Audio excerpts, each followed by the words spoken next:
Party, তার নাম ছিল তৃণমূল।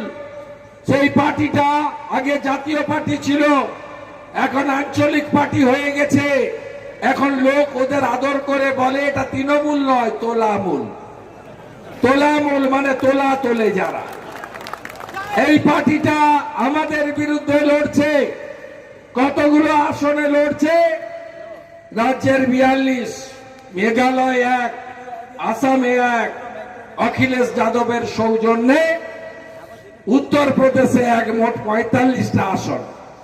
কতগুলো এমপি লাগবে দিল্লিতে প্রধানমন্ত্রীর জন্য, সরকার গঠনের জন্য? 272। আর এই তোলামূল লড়ছে 45টাতে। মানে তোলামূল হচ্ছে গরুর গাড়ির হেডলাইট। বেল পাগলে কাকের কি? বেল পাগলে কাকের কি? দেশের নির্বাচন। এই আঞ্চলিক পার্টির না আছে বর্তমান, না আছে ভবিষ্যৎ। এই পার্টির এই নির্বাচনে কোনো স্টেক নেই।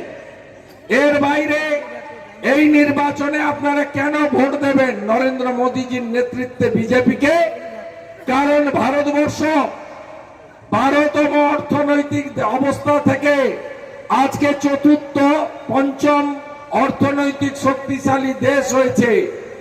মোদীজি বলেছেন তৃতীয়বারের সরকার, আর দেশের অর্থনীতি তৃতীয় হবে। নরেন্দ্র মোদীজি গত 5 বছরে বিজেপির দেওয়া প্রত্যেকটা প্রতিশ্রুতি পূরণ করেছেন। নরেন্দ্র মোদীজি মুসলিম মহিলাদের অত্যাচার অবিচার দূর করেছেন ট্রিপল তালাক খতম করে। নরেন্দ্র মোদীজি কাশ্মীরে আলাদা পতাকা ছিল, আলাদা আইন ছিল।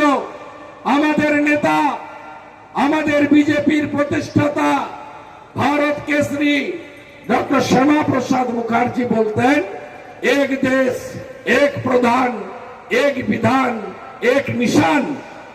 একটা দেশে দুটো পতাকা, দুটো আইন। কাশ্মীরে পাকিস্তানের নামে ধ্বনি উঠত, সিআরপিএফ, বিএসএফ এর জওয়ানদের উপরে পাথর বৃষ্টি হতো। কাশ্মীর কার্যত হাতের বাইরে চলে গেছিল। 370 ধারা 35-এর বিলুপ্ত করেছেন কে? তার নাম নরেন্দ্র মোদী। নরেন্দ্র মোদীজি আমাদের 500 বছরের স্বপ্ন পূরণ করেছেন। 22শে জানুয়ারি 2024 রামচন্দ্রের জন্মস্থান অযোধ্যাতে রাম মন্দির উদ্বোধন হয়েছে। আপনি জীবনে ভেবেছিলেন জীবদ্দশায় রাম মন্দির দেখে যাবেন?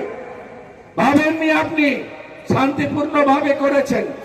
কারোর চোখের জল পড়েনি, কারোর মাথা ফেটে রক্ত ঝরেনি। 3 লক্ষ সনাতনী শহীদ হয়েছে এই রামলালার জন্মস্থান উদ্ধার করার জন্য। এমনকি রাম জন্মভূমি উদ্বোধনের দিন অল ইন্ডিয়া ইমাম ফেডারেশনের চেয়ারম্যান নিজে হাজির ছিল। এরই নাম হলো নরেন্দ্র মোদী। শুধু তাই নয়, অন্য ধর্মের লোকেরা যাতে ধর্ম পালন করতে পারে তার জন্য যোগী আদিত্যনাথজির সরকার ফৈজাবাদ থেকে 25 কিলোমিটার দূরে 5 একর জায়গা তাদের জন্য বরাদ্দ করেছেন। এটাই হলো নরেন্দ্র মোদী।